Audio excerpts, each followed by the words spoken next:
We're down on St. Helena Island in the low country of South Carolina, and this is where indigo first started in the United States. It was a very important crop, and then it dwindled, and now everyone's finding about this marvelous natural dye that can just give you beautiful results. And I'm at a workshop, and we're all going to go home with some marvelous piece of fabric.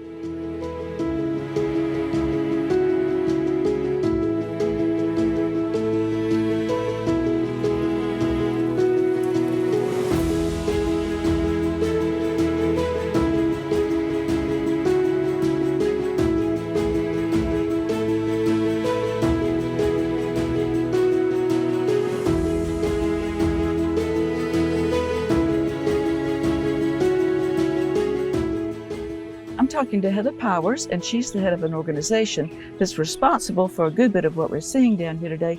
Would you explain that to us, please? Sure. I'm with the International Center for Indigo Culture. About 9 years ago, our nonprofit was formed. At that time, our founder, Donna Hardy, was looking for indigo ferrosapruticosa seeds, which is what was historically grown on the plantations, Yes. and what we're growing here today.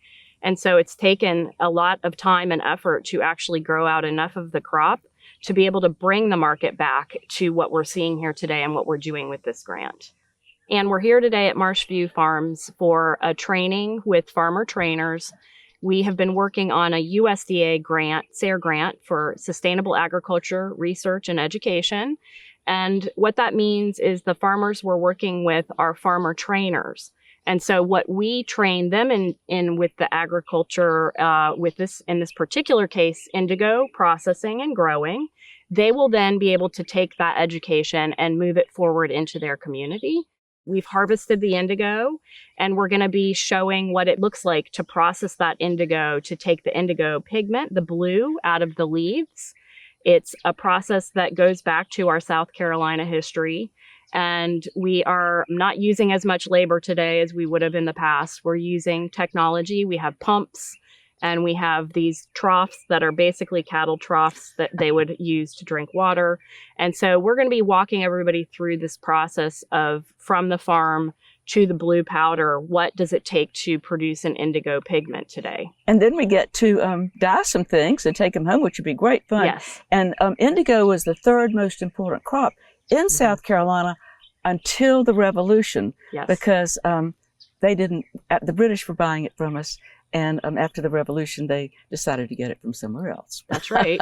Eliza Pinckney, I think it's kind of fun that she was the first person to do it, and we're Yes. down here today with some women who are continuing the tradition. Thank you so much for what y'all are doing, and thank you for giving these farmers another crop that they can add to their things that they're growing and hopefully stay profitable. Thank you so much, Amanda. It's good to be here.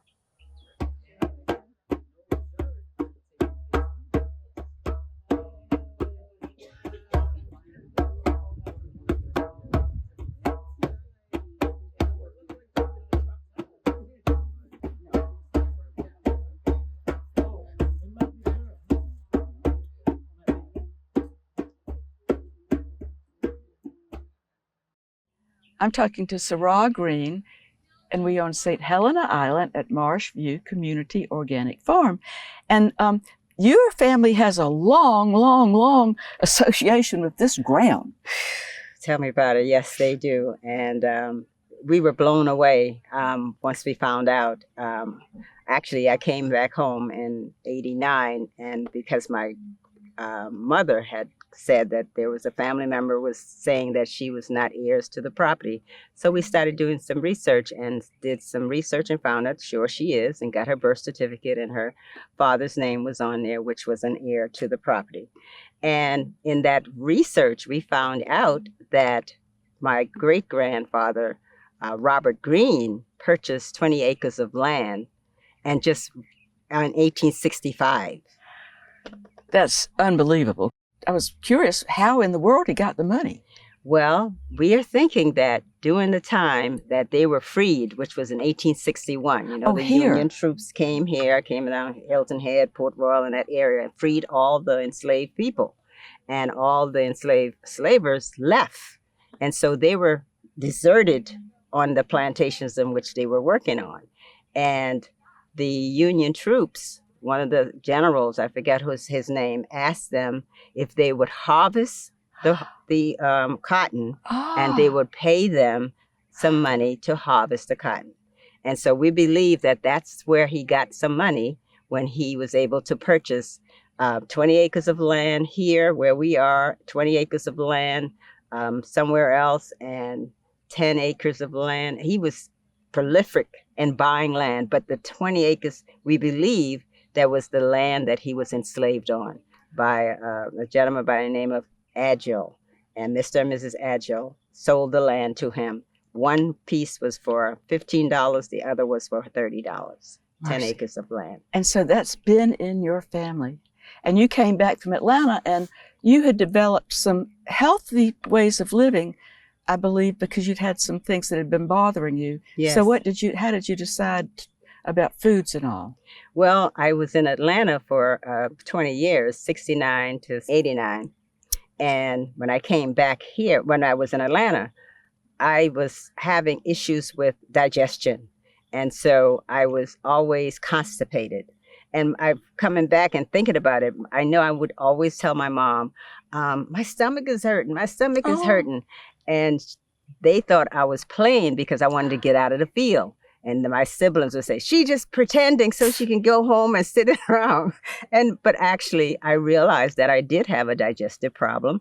And I walked into a health food store one day with a friend of mine, and they had just started, and they were had lots of samples.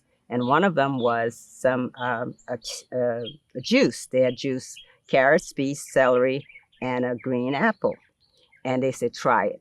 I tried it, and it was delicious. And he said, that digestion that you are having is because you're trying to use your molars to masticate meat. And that body was not made to masticate meat. You need to go back to the original diet, fruits, vegetables, nuts, and grain. I went home, read that book that he gave me, the book, Jeffrey Gloss book, Back to Eden.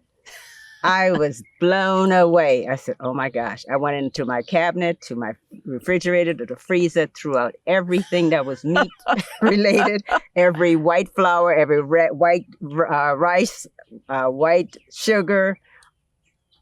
I was done. Well, you look like a good testament to a vegan diet. And when you came back here, one of the things I think you wanted to do was to grow all the crops that had formerly been grown here during the times of enslavement. Yes. And so I came home one day and saw all the trash, and I saw some kids hanging out, and I asked them if they would help me clean it up, and they did. And we had a little cookout, and I said, well, guys, I got to get in my field right now and do some weeding. And they said that they were going to join me. And I was so happy and so pleased to hear those words.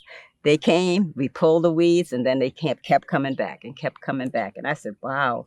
I said, we've outgrown this little area. Let's move over here where we are now. And so that's the evolution. So when I was going to the grocery store, I wasn't finding the food at the value that I needed to be a vegan. And so I said, well, we might as well grow our own. And then the kids would get some food to take home. Mm-hmm. They're learning a skill. And now they can go and start their own little garden in their backyard. And I believe that those children were on the board of directors. And from that, you have a program that's still very active with school children. What all do y'all do? Well, we are. Those children were our first board members. I think it was 7 of them. And a young man from Data, he was one of our shareholders. We started a CSA. And we had about 20 people. And he said, Sarah, you need to form a nonprofit. I said, sounds good to me. So he said, I'll help you with it. And so I would go to his house. We would write everything down. And he said, who are your board members? I said, right now, they are my children. And so they became the board members. And to this day, they are listed as the first board members that we had. And so we started growing all of the crops that I grew up with my parents. Then my husband is a chef, Bill Green. And so he is with the Gullah Grub. He comes in and he teaches them how to take that same food that we grow and add value to it. whatever we were growing. Say it was squash, we make squash casserole. Good. Say it was collard greens, we go in and cut up some collard greens. Okras are everybody on this island. If they don't Loves farm no time, they will farm during spring and summer and grow some okra, because that's just like, it's like It's the best thing in the world. Best thing in the world, right? And so we grow the okra, and then we teach them how to preserve.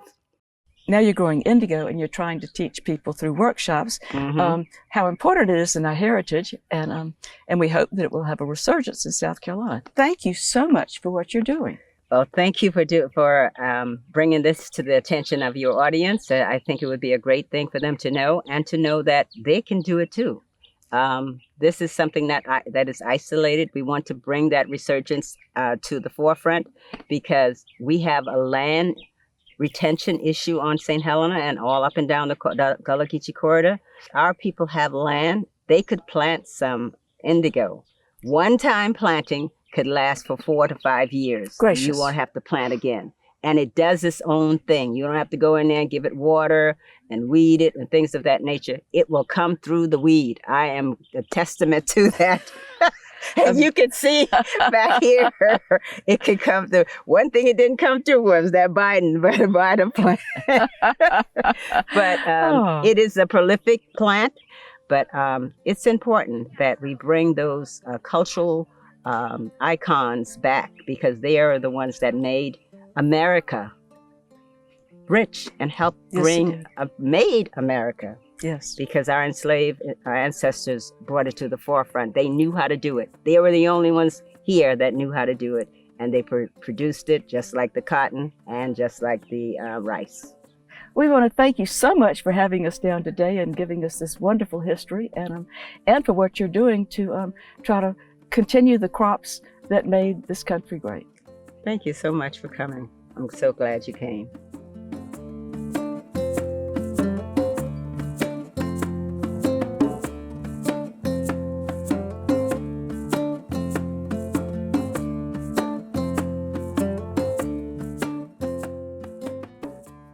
I'm talking to Dr. Florence Arunu, and she is a research scientist and professor at South Carolina State University. And I think you've brought some kids down from your plant phys class. Tell me why that is and what they're going to learn and what you can share with us.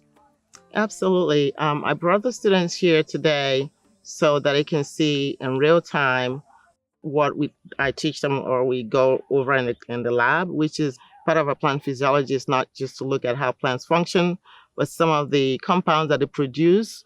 And some of those compounds are different types of pigments.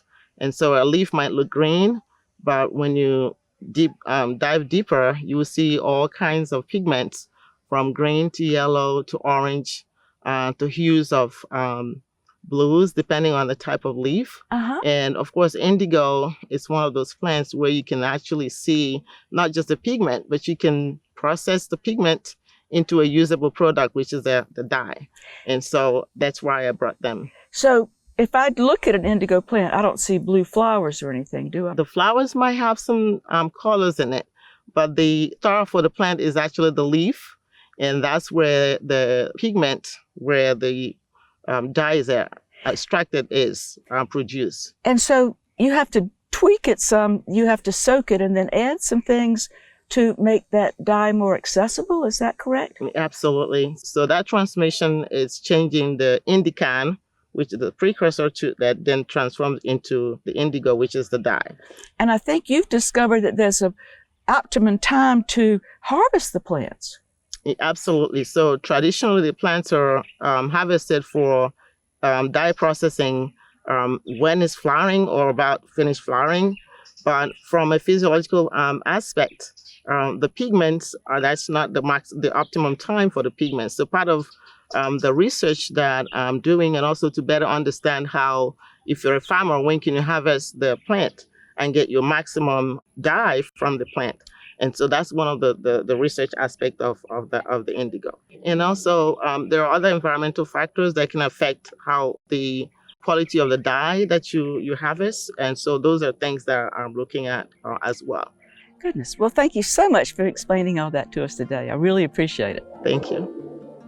You're welcome.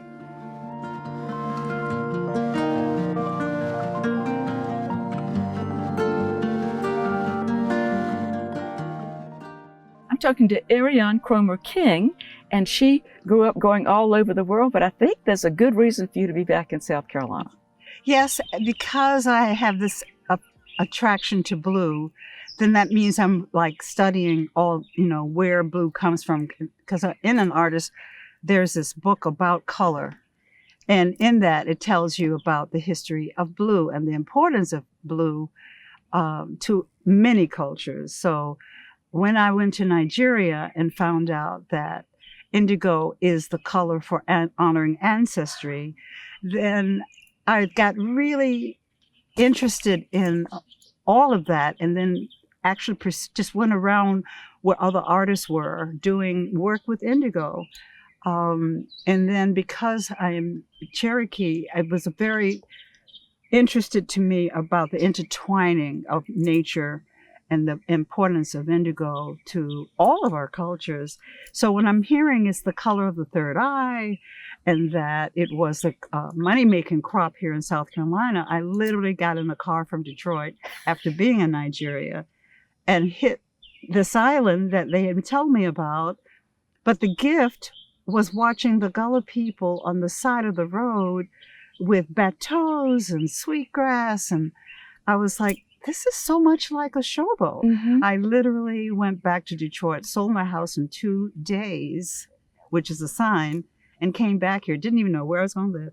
And the Gullah Geechee culture persisted so culturally independent in this part of the world. Right. Yeah, which Right. makes it very interesting Right. because they remember all Yeah. those things. And you like to do workshops and you like to work with children too. Tell me what Exactly. you do particularly. Well, I've been a teacher for a very long time, and my method is being a storyteller, teaching culture and education history, but using textiles to do it. Uh-oh. So I went to South Carolina Art Commission, said, I'm this textile artist. I'm here to serve. How do I do that? And that was the gift. They told me exactly what to do. Yeah. They had me to file for a residency program for the state. And in that, then I started going through the state, teaching this textile, honoring indigo, and having them to experience it through textile, the history. So that's science and history and everything into one. Gosh, isn't it wonderful to see where things are going today? Mhm. And I appreciate your going around and keeping this culture that was so important to the state of South Carolina alive. And so then when we created ICIC, and they said, do you want to join? We're like, absolutely, because I'm an advocate of indigo. It's like anything we can do to get this going forward, and there's a mechanism to do it, sign me up. And when you get to see something that you create, it turns the wheels for you. It really does. And I mean, for me, I know that once we do this, that's exactly what's happening right here. You can see people going, Mhm. and we got them, yes. Thank you so much.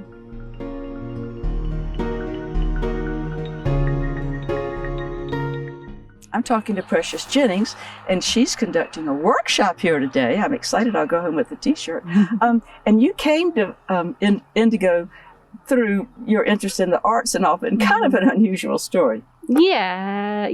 A co-teacher friend gave me a kit because I had been doing natural dye, and she's like, "Have you tried this?" I said no, and so I just kind of sat with it for a little bit, and alone in my studio During COVID. I made my first vat, and I fell in love with it, and it was transformational. Being a movement artist and watching the process from beginning to end, and yeah, it fits with my movement practices and belief systems, and it was really fascinating. So now you're down here and doing workshops around the Yeah. low country, I guess. And okay, so explain the process of getting the plant out of the field and getting some blue dye to us, please. So first we cut the plant as it's flowering, right before it's flowering.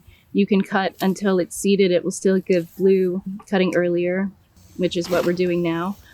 Cut, put in water almost immediately. As soon as you cut it, the plant starts to degrade. Oh. So right away we put it in water. And I think you used some large troughs and you wanted it to be weighted down. Yeah. Explain all that to me, please. So if the plants float up and it's a natural fermentation, you don't have to add anything. So keeping the plants weighted down, we use some mesh. You can just throw cinder blocks, anything you have to just keep them weighted, not pressed down because the water needs to be in between all of the leaves. Mm-hmm. And then it naturally ferments. The whole microbiome is within the plant leaves itself, and it sits for about 24 hours. After it's ready, the plant matter is lifted out. You can strain off. If you have a lot of plant matter in it, you can strain it off.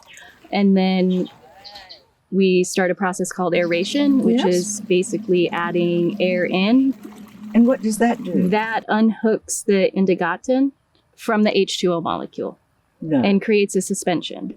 Golly, this is chemistry. It is chemistry. And then we add a catalyst. There's different catalysts you can add. We use lime for dye powder, which basically weights the tiny little 25 micron. We use a filter fabric that's at 25 micron, which is fairly tightly woven. The lime just is a catalyst to get the indican to drop down to the bottom, and then you're left with nutrient-rich water. Mm-hmm. Okay.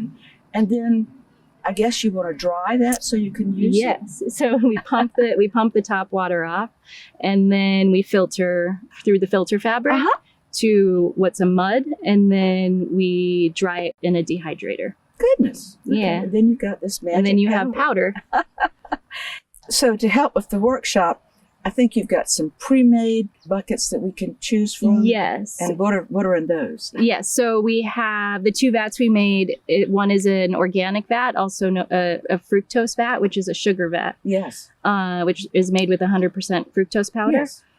And then the other one is a sodium hydrosulfate, which is a salt, a very heavy salt that reduces the oxygen. So both of those reduce the oxygen out of the water and turns the indigo into a dye.